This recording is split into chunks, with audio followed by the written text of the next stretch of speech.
보물이 되는 지식을 찾아 떠납니다. 펼쳐라 보물지도. 네, 두 분은 은퇴 후 로망 같은 게 있으세요? 나의 은퇴 후는 이런 삶. 저는 은퇴 후에 네 진짜 배짱이처럼 띵가띵가 기타 치고 놀고 싶습니다. 지금보다 더요? 더 그냥 네. 지금도 놀고 있잖아요. 기타 치고. 그렇긴 한데 네. 이제 내일 출근 이런 거 걱정 없이 아. 네 정말 은퇴 후에 더 진짜 자유롭게 네, 막 방랑하면서 그냥 네, 배짱이처럼. 출근 안 하고 싶다. 은퇴 후에는 일 안 하고 배짱이처럼 살겠다. 저도 살짝 비슷하긴 한데 막 쉴 거 다 쉬고 잘 거 다 자고 돈 팡팡 쓰고 그렇게. 근데 사실 대부분의 분들이 생각하는 은퇴 후의 모습 좀 편안하고 일 좀 그만하고 아무것도 안 하고 살아요. 여유롭고 요트 사고. 그러려면 이게 있어야 될 것 같기는 한데 맞아요. 그래서 네. 늘 고민이잖아요. 이 고민을 조금은 덜어줄 수 있는 우리 선장님, 능력자 선장님 한번 모셔보도록 하겠습니다. 선장님 나와주세요. 네.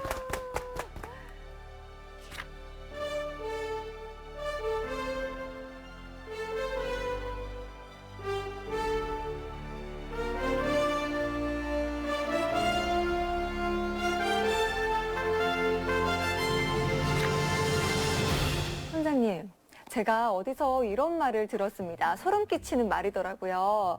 무려 은퇴 후 안정적으로 살려면 10억은 있어야 된다.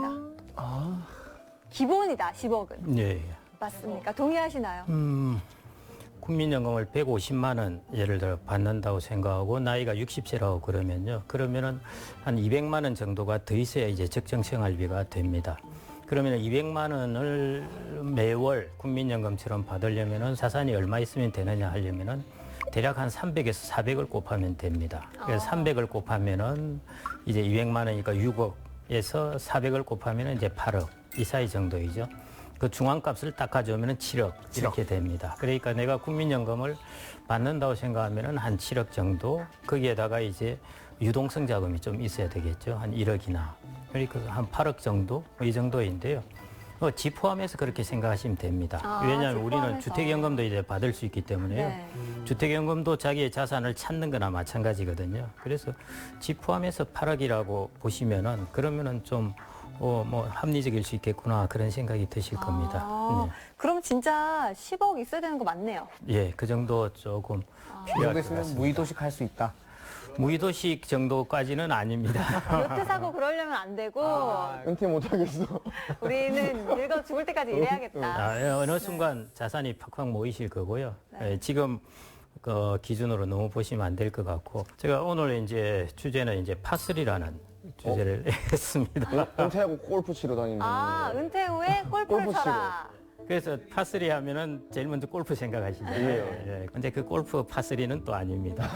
여기 역시 이제 PAR을 제가 앞 글자를 딴 것입니다. P라는 것은 페르소나라는 것입니다. 페르소나. 예. 혹시 들어보셨어요? 그럼요. 나만의 인격, 안에 그렇죠. 내재된 맞습니다. 인격. 이게 이제 영어에서 쓰기로는 이제 퍼스널리티라는 단어로 쓰는데 원래 그리스 말입니다. 예, 그러면 혹시 페르소나가 원래 무슨 뜻인지 아십니까? 가면 어유 잘하시네요. 맞습니다. 선생님. 페르소나. 그 다음에 그러면 하나 더 나아가겠습니다. A는 아레테라는 것입니다. 아랫대. 예, 아레테는 혹시 들어보셨어요? 아랫배는 처음 들어봐요. 아랫배는 들어봐서 아랫배. 아랫배. 아랫배. 그냥 아르떼 하면 아르테는 들어보셨죠? 예술, 미술 뭐 네, 이런 거. 아르테는 들어봤는데. 근데 이게 스펠링이 하나 아르테. 딱 차이가 있습니다. 아레테. 예, 아레테입니다. 그래서 이제 두 번째가 아레테라는 것인데요. 아레테라는 것은 뭐 이게 역시 그리스 사람들이 쓰던 말인데 내가 가지고 있는 강점이나 나의 덕목 이런 것들입니다. 예를 들자면은 칼의 아레테는 뭐냐? 물건을 잘 베는 것. 이런 것이죠. 예, 이런 것들을 이제 일컬어서 아레테라고 그러고요. 세 번째는 이제 영어니까 잘 아시겠지만은 relationship에서 관계라는 것입니다. 예, 그래서 이 세 개를 각각 앞머리 글자를 따서 이제 PAR 그리고 세 가지 종류라서 파3 이렇게 제가 이름을 붙여봤습니다. 알겠습니다. 그렇다면 은퇴 설계 어떻게 하면 좋을지 차근차근 좀 알려주세요. 예.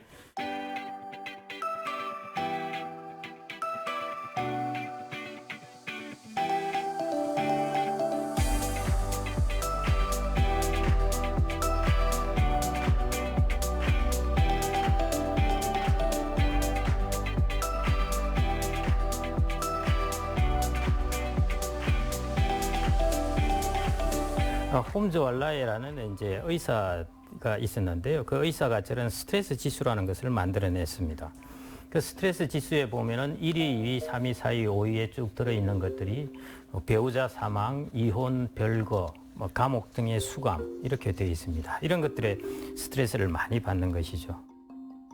여러분들은 이제 아직 젊으시니까 안 그렇겠지만은 이제 나이가 좀 든 부부들 같은 경우에는 서로 간에 서로를 많이 이제 희화를 합니다. 사실은 뭐 50대 부부 같은 경우 남편이 지방에 가서 일하고 여성은 혼자서 집에 있으면은 전생에 무슨 착한 일을 했길래 그런 일을 하느냐 할 정도로 이제 그런 일을 하는데요. 그런데 보시면은 사실은 가장 큰 스트레스가 부부 간의 사별입니다. 그 정도로인데요. 자, 그럼 이 5개의 공통점이 여러분들은 뭐라고 보십니까? 사람들은 어떤 경우에 가장 큰 스트레스를 받을까 하는 것이죠. 상실할 때. 애착 대상의 배우자를. 상실. 예, 네. 네. 너무 잘하시네. 상실이라는 것은 다른 말로 하면은 있는 것이 없어지는 것입니다. 예, 그래서 저는 이제 이걸 보통 노년학에서는 이제 노후의 상실이라는 표현을 많이 쓰기도 하는데요. 저는 다른 식으로 요즘식으로 말하면은 이제 삶이 디지털적으로 변한다는 것입니다. 1이라는 것은 있는 것이고 0이라는 것은 없는 것인데요. 있다가 없어지는 것입니다. 있다가 없어지는 것은 중간이 없습니다. 중간 정도 있는 것이 없고요. 예를 들어 사별하면은 중간 정도 살아있다. 그 양자역학이나 있지. 원래는 없습니다. 그다음에 뭐 별거를 한다든지 이혼을 한다든지 이건 다 있다가 없어지는 것입니다. 삶에서 가장 있다가 없어지는 것이 많이 일어나는 때가 인생의 후반전일 때입니다. 여러분들 같이 젊을 때는 없다가 있어지는 것이에요. 방금 결혼을 하시면은 배우자가 생기고 그다음에 새로운 또 시댁이라는 관계가 생겨나고 없다가 있어지는 것들이죠. 그다음 좀 있으면 자녀가 생겨나고 그래서 0에서 1로 변하게 돼요. 그런데 이제 인생 후반전에 가게 되면은 1에서 0으로 변하게 됩니다. 자기 부모님이 세상을 떠나게 되고 자녀가 독립하게 되고 이런 것들로 인해서 있다가 없어지게 되는 것이고요. 또 대표적으로 내 직장이 있다가 없어지게 되는 것입니다. 그래서 인생 후반전에 가면은 그래서 상실의 기간이라 하기도 하는데요. 지금 현재 언어 감각으로서 이해하기 쉬우신 것은 그냥 1에서 0으로 디지털적으로 갑작스럽게 변한다는 것입니다. 그래서 그런 것들 중에 스트레스가 이제 어떤 것들이 있냐 하면은 대표적으로 사실은 인생 후반전에 있어서 가지고는 자기의 역할, 가정에서의 역할 이런 것들이 많이 없어집니다. 그래서 이래 생각하시면 될 텐데요. 우리가 연극 배우들 보면은 연극 배우들이 가장 크게 스트레스 받는 것이 어떤 것이겠습니까? 내가 설 무대가 자리. 없는 거? 그렇죠. 없을 돈을 때. 못 버는 게 아니에요. 연극 배우들은 자기가 섰을 때 돈을 적게 받아도 좋은데 나의 배역이 있는 것입니다. 맞아요. 근데 나의 배역이 없어지는 것만큼 연극 배우들에게 충격은 없어요. 막 스포트라이트를 받으면서 연극 무대에서 활발하게 활동을 하다가 갑자기 배역이 없어지는 것이죠. 이제 그런 면에서 이제 인생 5가 되게 중요해지는데요. 셰익스피어가 그런 이야기를 했잖아요. 삶은 하나의 연극 무대다 그랬는데요. 인생 오전에 펼쳐지는 연극 무대하고 인생 오후에 펼쳐지는 연극 무대가 달라요. 사실은 그래서 이런 때 내가 인생 오후에 펼쳐질 연극 무대에서 나는 무엇을 해야 할까? 어떤 것들로 내가 거기서 연극을 해야 될까? 하는 것들이 이제 아주 중요해집니다. 그래서 유명한 칼 융이라는 이제 심리학자 있죠. 이런 이야기를 했습니다. 인생의 오전을 위해 만든 프로그램으로 인생의 오후를 살 수는 없다 하는 것인데요. 그게 제가 방금 말씀드렸듯이 인생 오전의 연극 무대에서 열심히 뛰다가 그 배역을 가지고 인생 오후를 살 수 없다는 것입니다. 이제 배역도 바꾸고 이런 일들이 일어나야 되는데 사람들이 이 적응을 잘 못하는 것입니다. 내 배역이 왜 사라졌을까? 내가 왜 저런 배역을 맡아야 될까? 막 이런 것들인 것이죠. 그래서 이때 우리가 1에서 0으로 디지털적으로 변하게 될 때 우리는 여기에 잘 적응을 하려면 무엇이 있어야 될까 하는 것입니다.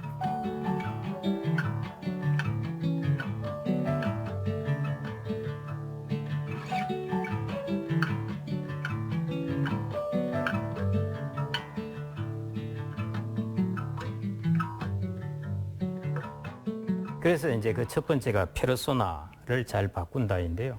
아까 답변을 아주 정확하게 알고 계신데 그리스 시대는 슬픈 연기를 할 때, 우는 연기를 할 때는요, 우는 가면을 씁니다. 배우가 우는 게 아니라요. 그래서 저게 이제 페르소나인 것이죠.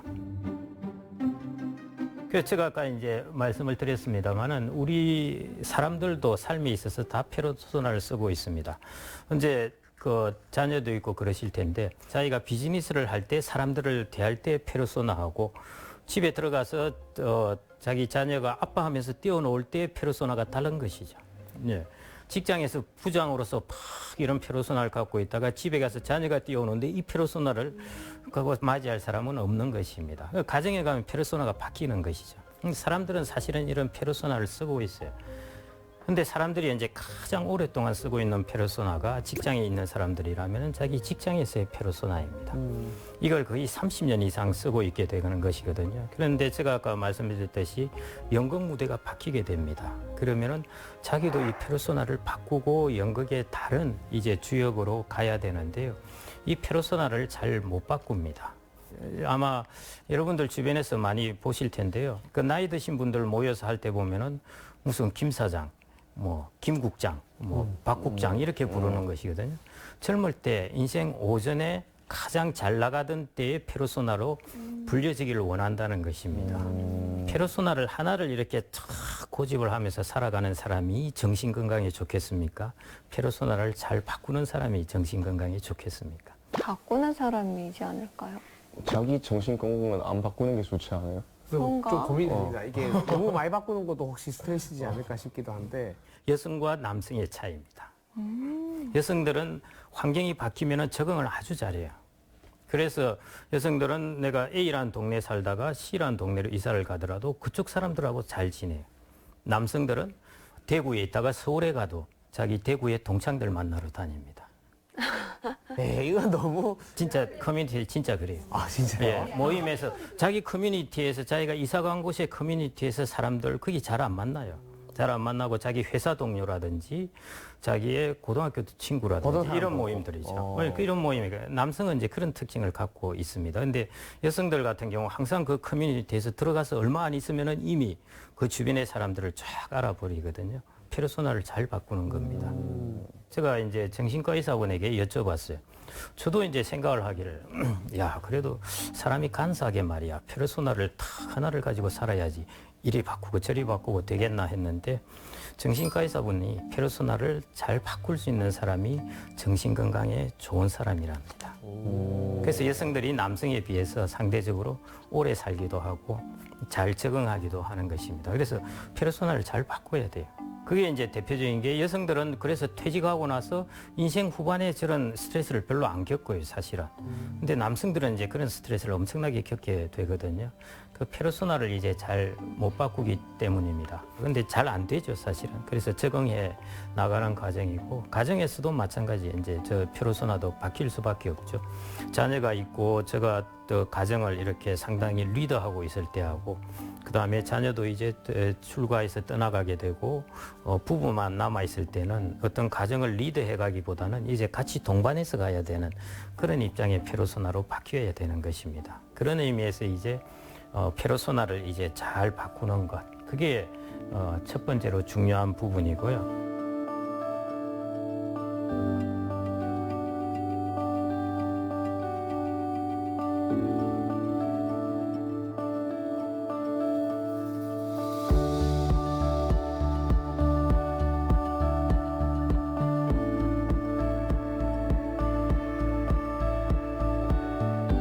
두 번째 이제 아까 페르소나라는 단어는 잘 아셨는데 이제 아레테라는 것으로 한번 넘어가 보겠습니다. 아레테. 여러분들은 젊을 때 일을 왜 하시나요? 먹고 살려고? 예. 나의 자아 실현. 근데 저의 우선순위 1번이 월급은 아니에요. 예, 예. 아, 네. 좋습니다. 예. 그런데 너무 차이가 나는 것은 곤란하고. 그렇죠. 예. 그래서 젊을 때는 일을 하는 것은 대부분 돈을 벌기 위해서입니다. 예, 이제 가정을 이렇게 이끌어 가야 된다면은 그 소득이 있어야 되니까요. 그게 이제 일의 주된 동기이죠. 근데 이제 나이가 들어서 퇴직을 하고 하게 되면은 일의 동기가 바뀌게 됩니다. 그래서 제가 이제 퇴직을 곧 앞둔 분들에게 도대체 퇴직하고 나서 왜 일을 하세요? 물어보면은 뭐 돈을 벌기 위해서라는 분도 있기는 한데요. 아까 말씀하신 이제 자아 실현 혹은 뭐 가서 친구도 사귀고 그다음에 건강도 증진하고 이제 파트타임으로 나가니까요. 그런 것 때문에 이제 일을 계속해야 되겠다 하는 것인데 여러분들 로버트 드니로가 나온 인턴이라는 영화 있지 않습니까? 네. 거기 보면은 로버트 드니로가 70이 이제 다 돼서 결국 부사장으로 은퇴했다가 다시 인턴으로 이제 들어가는 영화인데요. 뭐 돈을 벌러 로버트 드니로가 거기 들어가겠습니까? 가서 이제 좀 더 규칙적인 생활 그리고 사회로 다시 이제 들어가는 것이죠. 그래서 그 로버트 드니로가 인터뷰할 때 자기가 영상을 통해서 이제 지원서를 제출하는데요. 거기 보면은 자기가 퇴직하고 나서 꽃꽂이도 해보고 중국어도 배우고 뭐 해볼 것 다 해봤다는 것이죠. 그래도 이제 삶에 있어서 그런 부분이 채워지지 않아서 이제 인턴으로 지원을 한다. 그걸 이제 영상을 찍는 게 있습니다. 그래서 이제 퇴직을 하고 인생의 후반전에 가면은 일에 하는 가치가 좀 달라져요. 인생 전반전 같은 경우에는 돈을 벌기 위해서. 이제 인생 후반전에 가면은 비경제적 이유가 커집니다. 예, 가서 내가 좋은 사람들을 만나기 위해서, 그 다음에 내가 좀 더 규칙적인 생활을 통해서 건강해지기 위해서 이런 것들, 그리고 나의 자아 실현을 위해서 이런 이야기들을 하게 됩니다. 그게 이제 비경제적 이유이고요. 그런 부분이 이제 노후에 주로 일의 가치라고 많이 이야기를 하십니다. 그런데 제가 여기서 말씀드리고 싶은 것은 이거 다 일반인들이 알고 있는 이야기입니다. 우리나라 사람들이 너무 똑똑하기 때문에요. 제가 어디 가서 이야기하면요. 다 그냥 모범 답안처럼 이렇게 대답을 하시는데 저는 그래서 이제 그거보다 한 단계 더 깊이 나가야 된다 하고 그걸 주문하는데 그게 아레테입니다. 아레테라는 것은 아까 말씀드렸듯이 칼은 물건을 잘 베는 것이 아레테입니다. 그러면은 사람의 아레테는 뭘까요? 사람답게 잘 사는 것. 이제 관계를 맺고 의사소통하고 적응하고. 아레테라는 것은 자기가 가지고 있는 강점, 덕목, 탤런트예요. 그런데 사람은 만물의 영장이다 보니까요. 사람 전체에 공통된 아레테가 있는 것이 아니라 각 개인마다 아레테들이 다 있습니다. 다 탤런트들이 다르다는 것이죠. 그래서 이제 불교에 그런 이야기도 하는데요. 백화제방이라는 것인데 100가지 꽃이 다 피어있는 아름다운 모습을 그린 것을 백화제방이라고 그럽니다. 꽃 중에 무슨 꽃이 제일 이쁘다는 것이 아니에요.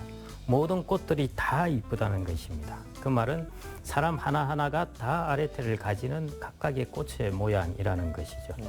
그래서 제가 가진 어떤 아레테도 있을 거고 여러분들이 각각 가지고 있는 아레테도 있습니다. 그런데 그 아레테가 뭔지 아시나요? 아직 모르겠습니다. 그렇죠. 저게 정답입니다. 쉽지가 않아요, 사실은. 그 사람은 자기를 계속 발견해 나갑니다. 다행히 어떤 사람은 4살, 5살 때부터 그 아레테를 발현하는 사람들이 있어요. 그런 사람도 있고요. 그 다음 한 20대 때 그걸 찾아서 나가는 사람이 있고 50대, 60대 찾아 나가는 사람들이 있습니다. 그게 이제 그런 아레테를 찾아보자는 것이죠. 사람은 자기한테 하나의 꽃처럼 씨앗이 심겨져 있는데 이 꽃을 활짝 꽃을 피워서 내 꽃은 어떤 모양이라는 걸 보여준 사람도 있고 지금도 그 씨앗을 가지고 있는 사람도 있고 그런 것이죠. 그래서 저는 인생 후반전에 사람의 수명이 짧을 때는 그럴 기회가 없습니다. 그런데 수명이 한 90살까지 간다. 그러면은 퇴직을 하고 나서 나의 아레테를 찾을 시간이 충분히 있다는 것이죠. 그래서 제가 이제 말씀드리고 싶은 것은 인생 후반에 자기의 일이나 하는 것에 있어서 아레테를 찾아보자는 것입니다.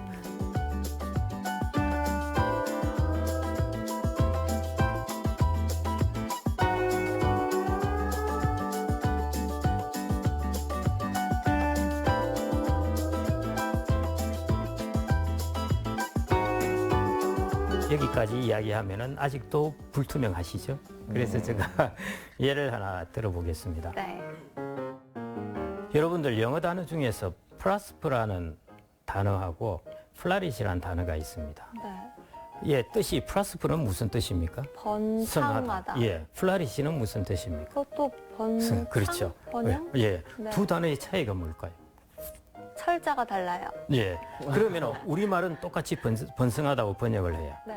근데 서양 사람들은 왜 다른 철자로 이걸 써놨을까요? 뭐지? 뭘까요? 씨. 프로스퍼는 경제적인 거고 네. 플로리시는 생물학적인 건가요 혹시? 플라리시 하면은 무슨 단어가 떠오릅니까? flower. 그렇죠. 꽃을 피우는 것입니다. 그러니까 프로스퍼라는 것은 방금 말씀하셨듯이 물질적 그런 번성입니다. 내가 돈을 번다든지 나의 비즈니스가 잘 된다든지 직장에서 승진을 한다든지 이런 게 플러스프예요. 근데 플라릿이라는 것은 자기가 가지고 있는 탤런트를 꽃을 피우는 것을 플라릿이라고 그럽니다. 근데 플러스프와 플라릿은 같을 수도 있고 다를 수도 있는 것이죠. 그렇겠다. 내가 플라릿을 하면서 플러스프를 할 수도 있고 플러스프는 했는데 플라릿은 못할 수 있고 이런 것들이 있는 거죠. 그 예를 들어 보면은 미국에 이제 그랜마 모제스라는 할머니가 있습니다. 101세까지 살다가 세상을 떠나셨는데요. 그냥 이제 목탄으로 그림 그리고 하는 걸 좋아해서 그리고 이제 자녀들 키우고 했는데 이제 남편이 이제 75세쯤 이제 세상을 떠나고 나서 이제 혼자 남게 된 것이죠. 그래서 이제 뭘 할까 이러는데 자기 딸이 이제 엄마 그림 그리는 거 좋아하니까 그림을 좀 그려봐라 해서 그때부터 그림을 그렸습니다. 그때부터 그림을 그려가지고 101세에 죽을 때까지 그림을 그렸습니다. 그때 그린 그림들이 모두 모으면 한 몇 점 정도 그림을 그렸을 것 같습니다. 수백 장. 예, 수백 점. 좀 더 크게 써보십시오. 더 그러셨어? 하루에 한 장씩. 101세까지 살았습니다. 100일까지. 죽기 전까지 그림을 그렸어요. 저는 3천 부르겠습니다. 1600점, 너무 잡았네요. 1600점의 그림을 그렸는데 대단하죠, 사실은. 그 왜 그림을 이제 그렸을까 도대체 그랬는데요. 사람이 이제 자기의 어떤 삶을 살다 보면 기회가 오기도 합니다.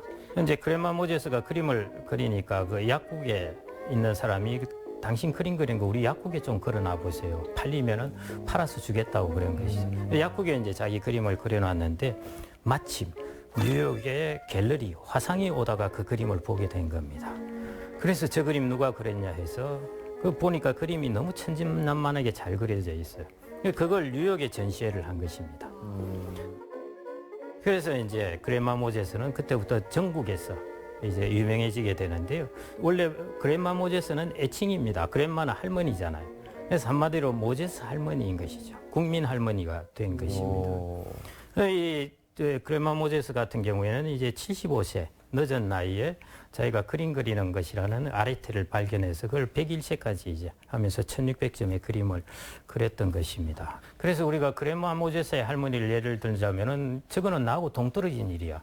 내가 어떻게 101세까지 살고 저런 일을 할 수 있겠어 하는데요. 그 당시는 그랬죠. 그런데 앞으로 여러분들의 삶은 그게 노멀한 것입니다. 뭐냐면은 100세까지 건강하게 있으면서 뭔가를 할 수 있는 연령대가 온다는 것이죠. 그래서 그랜마 모제스가 한 것과 같은 그런 행동은 여러분들이 노멀하게 할 수 있는 그런 시대가 온다는 것입니다. 그래서 여러분들이나 지금의 이제 베이비 부모들도 마찬가지인데요. 그 가지고 있는 아르테를 어떻게 발현하느냐 하는 것이 중요합니다. 그래서 이제 저번 주에 말씀을 하셨는데 그 95세까지 네, 90세 정도? 예, 90세 정도까지 네. 일을 하시겠다 하는 것인데요. 지금 이 일을 그때까지 절대 안 하실 거예요. 중간중간 이제 이 일은 은퇴하시고 또 다른 일을 다른 하시고 거 할 수도 있고. 그러면서 이제 추구하는 길이 내가 가지고 있는 아르테를 발현하는 것 이런 것들을 이제 하시게 될 겁니다. 그래서 은퇴 연령이라는 것은 그건 정말 국가가 만들어낸 그냥 숫자입니다. 그래서 그걸 전혀 생각하시지 말아야 돼요. 국가가 만들어낸 기준이 여러분들의 삶의 기준이 될 이유가 없으니까요. 맞아요.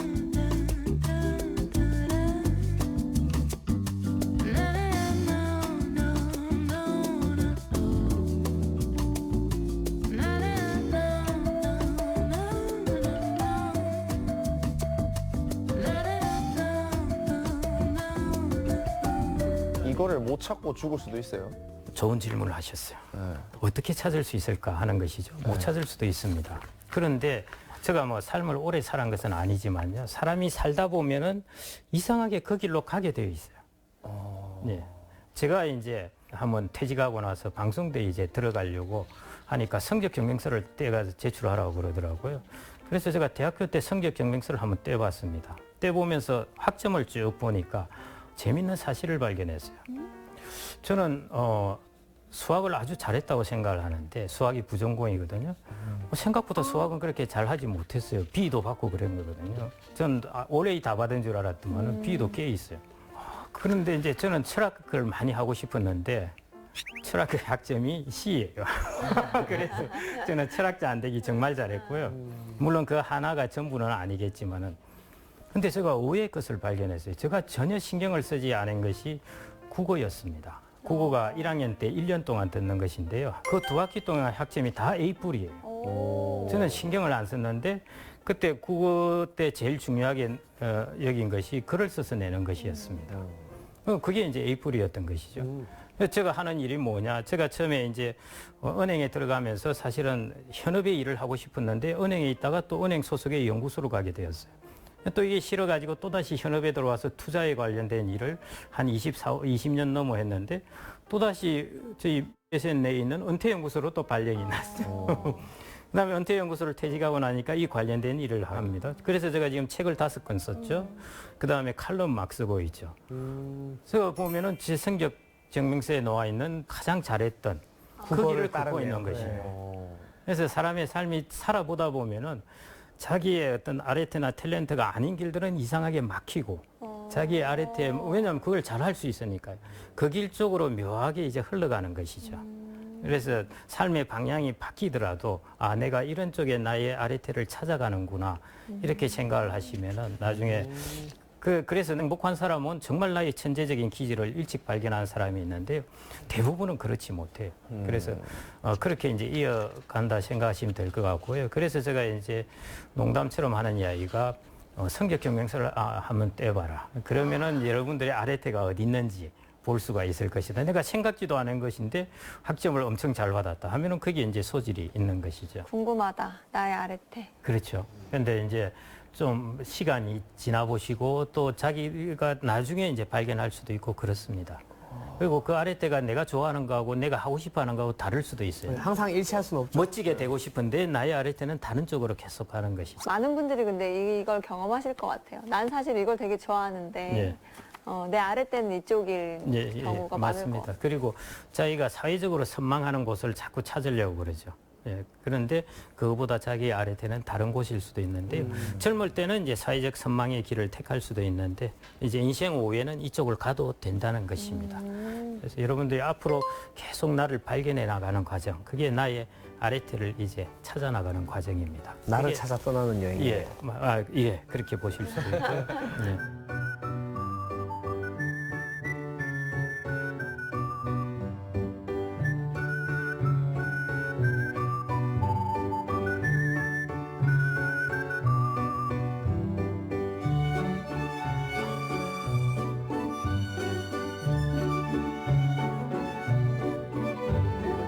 자, 세 번째가 이제 relationship, 관계라는 부분인데요. 관계 너무 중요하죠. 사회적 동물이다 보니까. 예, 정확합니다. 사회적 동물이다 보니까요. 나이가 드신 분들이 입버릇처럼 하시는 이야기가 있습니다. 외롭다는 말을 많이 했어요.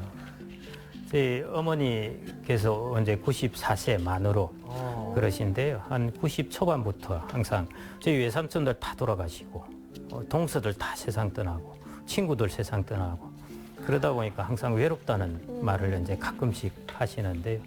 여러분들은 안 그렇죠. 왜냐하면 여러분들 나이 때는 관계가 계속 확장되는 때입니다. 그래서 카톡에서 가끔 정리도 하고 뭐 이렇게 되는 거이지만요. 인생 후반에 가면은 관계망이 확 축소가 돼요. 저절로 정리가 되는. 예, 저절로 다 축소가 됩니다. 그래서 이런 관계망을 어떻게 새로 설정을 하고 관계망을 또 어떻게 또 풍성하게 유지해 나갈 건가 하는 이게 이제 되게 중요한데요. 도쿄대 노화연구소에서 재밌는 연구를 했는데요. 65세 이상 되는 5만 명을 추적 관찰했어요. 세 그룹으로 나누었습니다. A그룹 같은 경우에는 이제 운동도 사회활동도 하지 않고 그냥 있는 사람. 그 다음에 B그룹은 홀로 그냥 운동하는 겁니다. 나는 사회적 관계, 친구들은 별로 없지만은 내 혼자 피트니스 가서 열심히 운동하는 사람이고요. C라는 그룹의 사람은 운동은 잘 안 하는데 어디 빨빨거리고 잘 돌아다니는 사람이에요. 관계망이 좋은 사람입니다. A, B, C 중에서 어느 그룹이 제일 건강하겠습니까? 일단 A가 제일 예, 약할 것 같긴 해요. 예. 도쿄대 노화연구소의 결론은 C그룹. 예, 사회적 관계가 좋은 사람이 건강하다는 것입니다. 그래서 여러분들이 관계망이 좋으면은 훨씬 몸도 건강해질 수 있다는 것이고요. 독일의 데모노 괴테는 저런 이야기를 했는데요. 천국에 혼자 살게 하는 것보다 더 큰 형벌은 없다. 여러분들이 노후에 아무리 내가 돈이라든지 이런 걸 잘 준비해놨다 하더라도 내 혼자 있다든지 가정에서의 나의 삶이 불행하다든지 하면은 맞아. 그게 큰 형벌이라는 것입니다.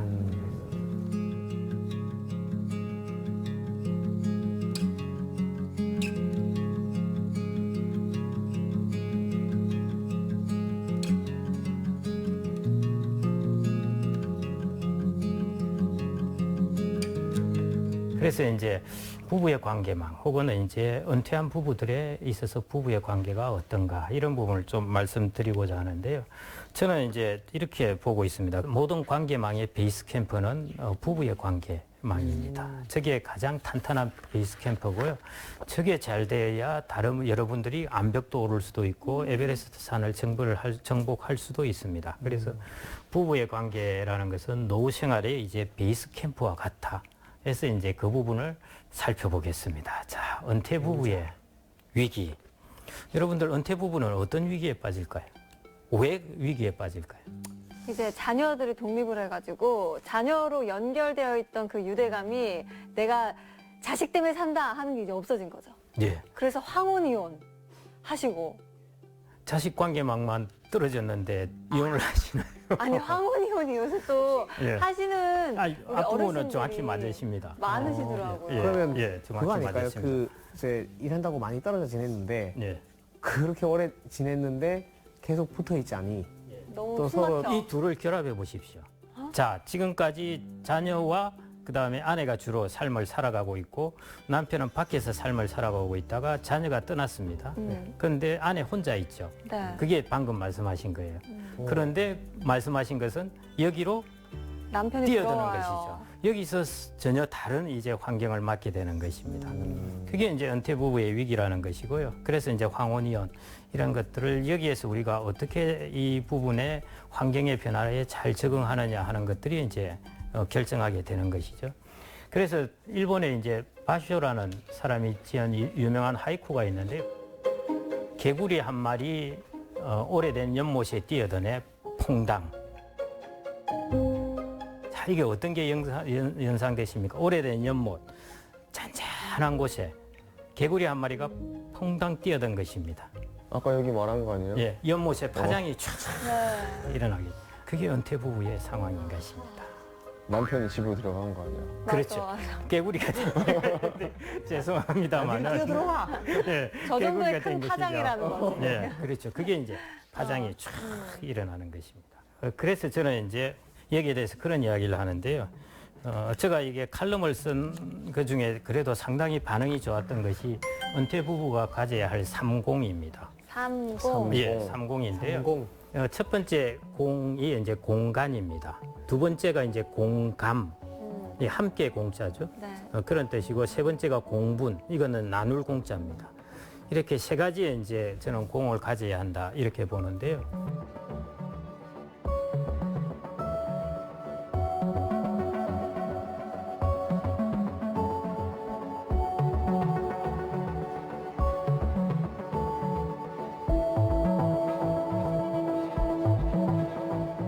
자, 첫 번째 공간이라는 것은 무엇일까 하는 것이죠. 여러분들 지금 앉아 계신 것을 딱 붙여놓지 않고 떨어뜨려 놓지 않습니까? 네. 이 정도 공간이 있어야 편한 것입니다. 이제 세 명 다닥다닥 다 붙어 있으면 불편해요, 뭔가. 네. 예. 그게 공간이 뭔가 사람들 사이에 공간이 필요한 것이죠. 사람들이 두 명 서 있다가요, 가까이 다가가면 놀라서 멈칫 물러납니다. 공간이 필요하다는 것이죠. 우리 선조들도 보면은 저런 건물에서 보시듯이요, 큰 집 같은 경우는 중간중간 저렇게 작은 중문을 만들어 놨습니다. 그러면서 공간들을 다 분리해 놨어요. 그래서 여자들이 지내는 공간, 이런 식으로 분리해 놓은 것입니다. 우리가 삶에 있어서도 이제 저런 공간이 필요한 것이죠. 그러면은 어떤 공간이 필요한 것이냐? 첫 번째 물리적 공간입니다. 이게 뭐냐면 우리나라는 1층, 2층, 3층으로 되어 있는 게 아니잖아요. 2층, 3층 되어 있으면은 여차하면은 나는 2층에서 자고 당신은 3층에서 자고 그러는데 우리나라는 평면인 아파트에서 네. 거실에서 다 보게 되잖아요. 자녀가 이제 독립하고 나서 탁 있는데 이제 남편이 퐁당 뛰어든 것이죠. 그러면서 거실에서 맨날 보게 되는 것이죠. 얼마나 불편하고 그렇겠습니까? 이제 부부니까 불편 안 해야 된다? 그거는 아닌 것이죠. 그래서 저런 물리적 공간을 좀 두어야 합니다. 물리적 공간을 주어야 한다는 것은 무슨 뜻이냐면은 좀 나가 있어야 된다는 것이죠. 맨날 집에만 붙어 있지 말고 공간을 다른 곳에 가 있어야 된다는 것입니다. 할 것도 없는 나가 있어요. 그러더라도 나가 있어야 됩니다. 아, 진짜 공감되는 게 저도 동생이랑 매일 싸웠는데 동생이 기숙사 들어간 후로 사이가 좋아졌죠. 네. 매일 싸우는 대상이 없어지니까. 네, 맞아요. 맞습니다. 그래서 저 물리적 공간, 되게 특히 이제 필요하고요. 그 다음에 이제 역할의 공간입니다. 역할의 공간은 아내가 하는 역할이 있습니다. 그런데 남성이 가끔씩 와서 그 역할을 내가 효율적으로 해주겠다고 침범하는 경우가 있어요. 제가 이제 한 10년 전에 들었던 것 중에 하나가 뭐냐 하면은 당신 가계부 가져와봐. 내가 엑셀로 다 정리해 줄게.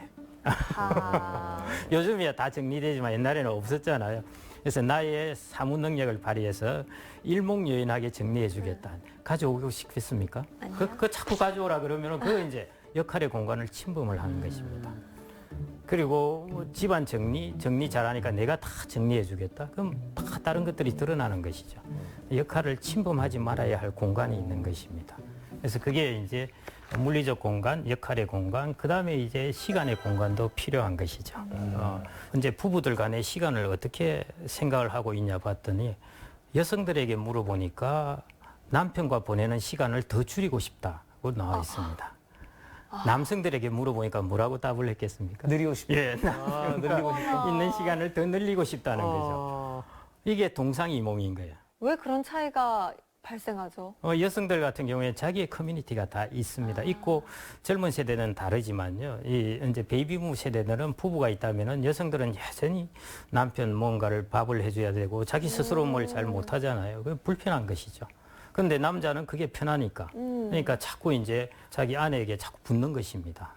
그래서 이런 부분이 동상이몽입니다. 이게 잘 이제 이해를 하셔야 되고요. 그래서 시간의 공간이 절대적으로 필요한 것입니다. 서로 뭐 취미 생활을 같이 하는 건 괜찮지만은 자기의 역할을 하러 자기의 시간을 가지고 이제 떠나야 되는 것이고요. 그래서 뭐 우스갯소리 중에 아내가 어디 나갈 때 뭐 어디 나가냐고 묻지 말고 몇 시에 돌아오느냐고 또 묻지 말고 뭐 이런 것들이 각각의 역할과 시간에 있어서 서로의 공간을 두어라는 것입니다.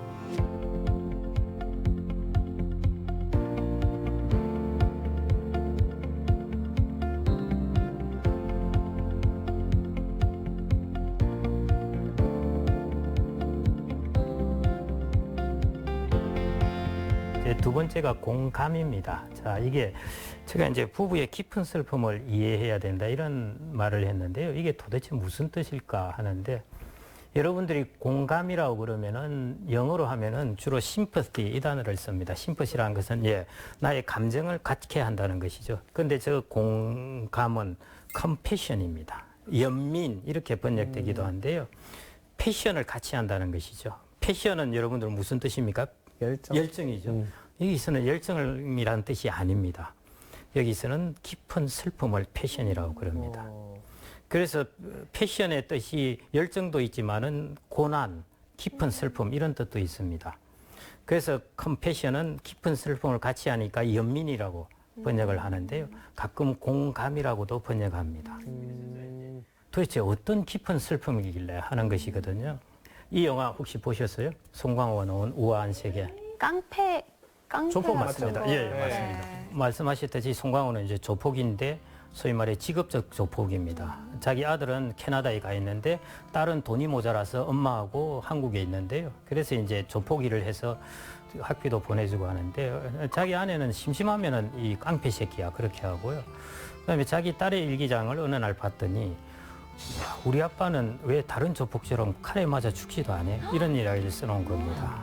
그러고 나서 이제 송강호가 하여튼 죽을 고비를 넘기면서 조폭에서 출세를 하잖아요. 그러면서 자기 아내하고 또 다 캐나다로 보냅니다. 그리고 자기는 조폭 생활 하느라 고혈압에다 당뇨에다가 가진 성인병을 이제 가지면서 마지막 장면에서 비디오 테이프가 배달됐는데 틀어보니까 캐나다에서 행복한 생활이 펼쳐지는 것이죠.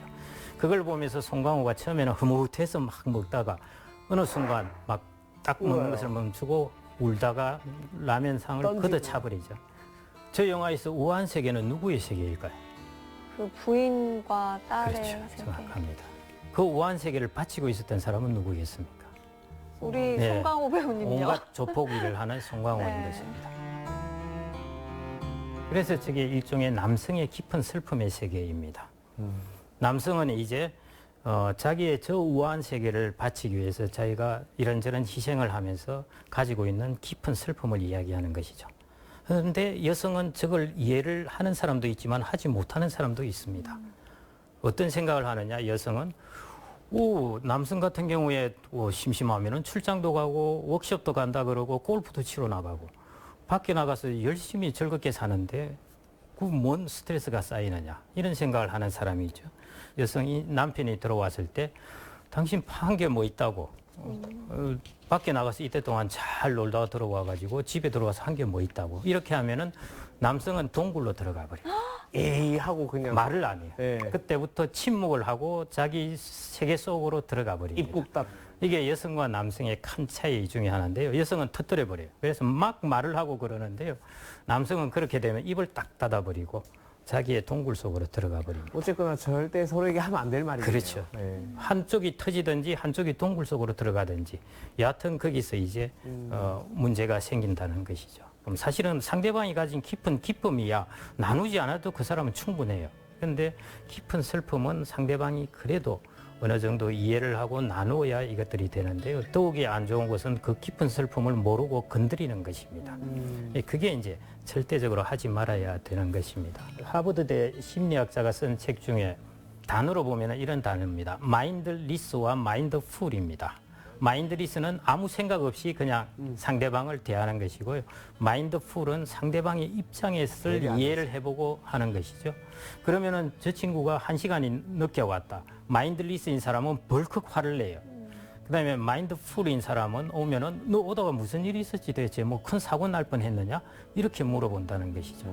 그렇게 되면은 충돌도 사라지고 물어보는 사람도 스트레스가 없다는 것이죠. 마찬가지 우리가 은퇴 부부에 있어서도 마인드리스가 되면은 저런 걸 건드리게 돼요. 그런데 마인드풀이 돼야 된다는 것이죠. 그게 이제 컴패션, 깊은 슬픔을 나눌 수 있는 것 혹은 마인드풀인 이런 자세를 이제 가져야 한다는 것입니다.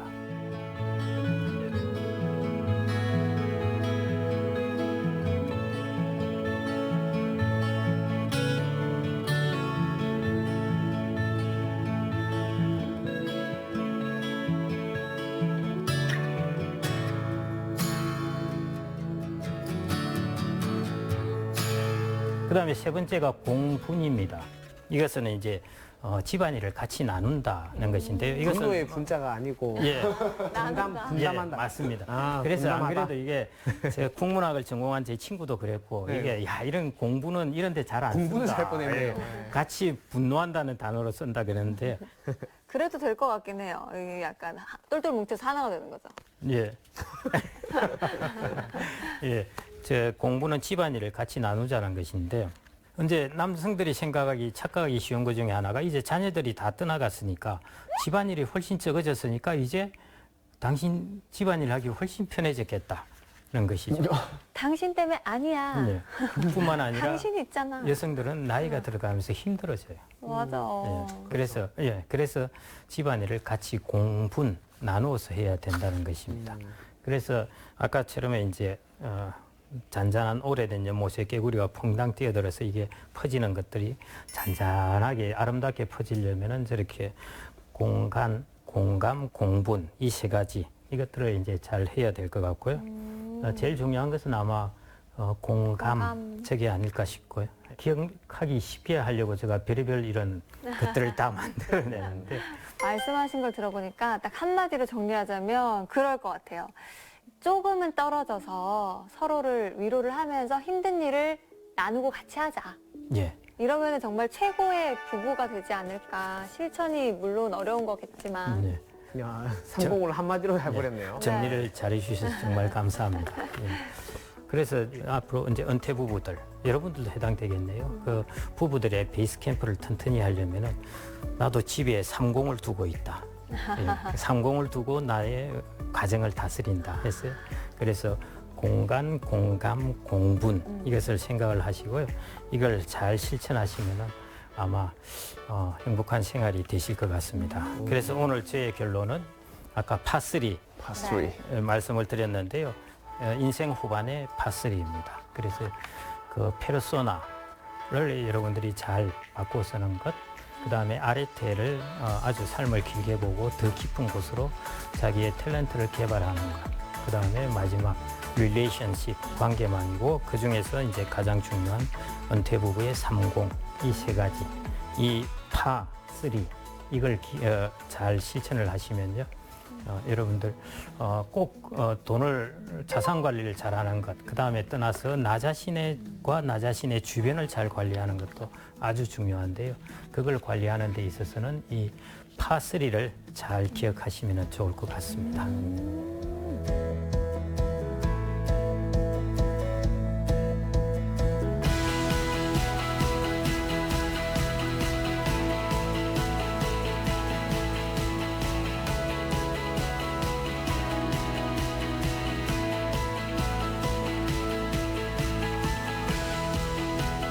파3 오늘 피그에 이어서 여러분 파3 확실히 머리에 들어갔죠? PIG, PAR 다 배웠습니다.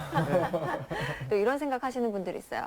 아 그래 언젠가 내가 할 거야 라고 생각을 하시고 실천을 안 하실 수 있는데 사실 부부관계에 있어서도 골든타임이라는 게 있을 수 있잖아요. 예, 좋은 질문이신데요. 간단하게 설명을 드리면은 뭐 연령대마다 다 다르겠지만은 60대의 이제 부부들에게 있어서 골든 타임이 있습니다. 그 골든 타임이 뭐냐면은 그 부부들이 다 죽을 때까지 시간은 한 35년 정도 남아 있습니다. 남자가 더 오래 살 수도 있고 여자가 더 오래 살 수도 있고 여하튼 다 죽을 때까지는 35년 정도 남아 있는데요. 60대 10년은 둘 다 건강할 때입니다. 그런데 70대 10년은 둘 중 한 명이 아플 때예요. 그 다음에 80대 이후가 되면은 둘 중 한 명이 없을 때가 많습니다. 맞아요. 그렇게 보면은 둘 다 건강할 때는 60살을 기준으로 하면은 10년에서 길어야 15년 정도입니다. 이게 골든 타임이에요. 그 기간 지나면은 어디 놀러 갑시다 하도 나 아파서 못 가겠는데 이러고요. 그 다음에 또 10년 지나면은 어디 놀러 갑시다 할 사람도 옆에 없어지는 것입니다. 그래서 60대 이 10년 기간 동안이 은퇴 부부에게 있어서는 제일 골든 타임이고요. 그래서 저는 보통 버킷리스트 이야기를 많이 하잖아요. 부부의 버킷리스트를 한 5가지를 만들어가지고, 좋다. 예, 그걸 10년 동안 하나씩 실천해 가시면은 솔직히 이것은 남성에게 좋습니다. 왜냐하면은 나이가 들어서 남성을 케어해 줄 사람이 누구겠습니까? 여성이에요. 예, 오래 살기 때문에. 근데 그 10년을 잘 보내고 나면은 케어를 잘 받는데. 투자적인 측면에서 그렇죠. 투자적인 측면입니다. 좀 모든 게 투자인데요. 맞습니다. 예. 네. 투자인 측면에서 이 부분을 버킷리스트를 해서 실천을 하시라는 겁니다. 엄마 아빠 보고 있지? 골든타임이래. 저도 그거 하려고 했어요. 엄마 아빠. 사실 저는 그래서 그 이제 은퇴 후에 그 이제 모아놓은 돈을 융통을 하거나 예. 그런 것들을 혹시나 또 궁금해하실 분이 있을 것 같아서 주택연금은 어떻게 활용하면 좋을까요? 예, 그것도 뭐 다 중요한 핵심적인 이야기인데요. 왜 나의 소득이 좀 떨어졌을 때 국민연금에다가 주택연금을 합치면은 그러면은 꽤 많은 소득을 만들어낼 수 있습니다. 그렇게 활용하시면 좋고요. 그다음 또 하나 주택연금을 활용하는 방법은 뭐냐 하면은 내가 잘 계획을 세워놨는데 갑자기 예기치 않은 일이 발생할 수 있습니다. 그때 주택연금을 스페어 타이어로 생각하시면 됩니다. 보험용이다. 예, 예. 노후 삶을 설계할 때 주택연금도 반드시 그 삶의 설계에 집어넣으라는 것입니다. 예를 들어 내가 스페어 타이어로 쓸 것인지 그러면은 자기가 지금 쓰는 소득을 조금 많이 할 수도 있는 것이죠. 예, 그걸 생각해서 주택연금을 활용하시라는 것이고요. 그다음에 다양한 이제 방법 활용하는 방법 중에 하나는 이제 주택연금이 공시가격 기준으로 12억까지 가입할 수 있습니다. 시가로 치자면은 17억, 18억 정도 주택도 가입할 수 있다는 것이거든요. 그다음에 주택이 두 채, 세 채라도 합쳐서 공시가 12억 이하면 가입할 수 있습니다. 예. 그래서 이제 내가 주택이 두 채 있는데 두 개 합치면 공시가 12억 이하이고, 근데 주택연금은 가입할 수 있는 것은 자기가 사는 곳만, 사는 집만 가입할 수 있습니다. 그래서 같이 12억 이하라도 자기가 살고 있는 5억짜리 집이 있으면은 이 집만 주택연금이 된다는 것이죠. 그다음 나머지 5억짜리 집은 이제 주택연금은 안 되는데 가입은 된다는 것이죠. 그런데 내가 주택이 두 채 있다. 근데 야, 이거 내가 가지고 있는 것이 이것뿐인데 이 가격 떨어지면 어떡할까?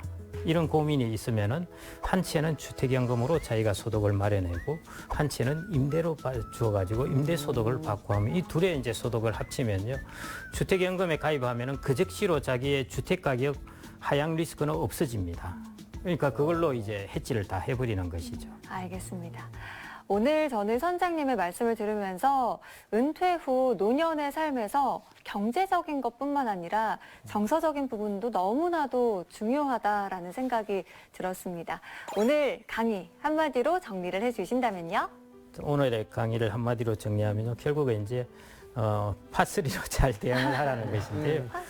파3에서 가장 중요한 것 하나를 제가 택하라고 한다면은 여러분들 자신에 대한 투자입니다.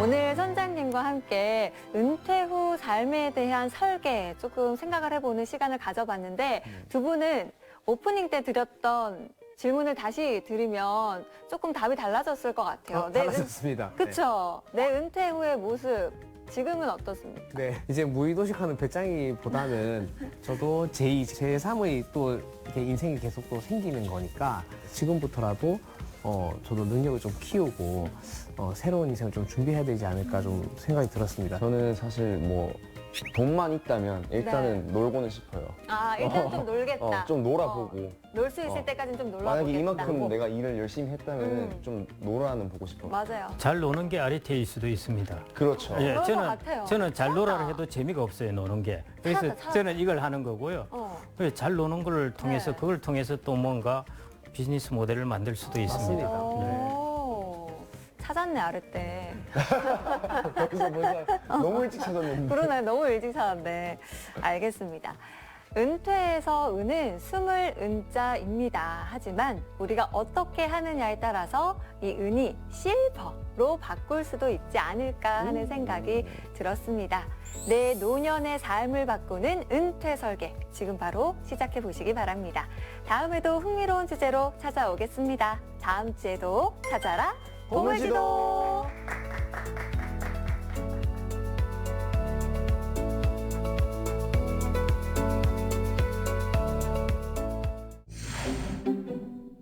왜 우리는 끊임없이 공부를 하고 또 끊임없이 배워야 되는 걸까요? 어떤 공부를 하고 계세요?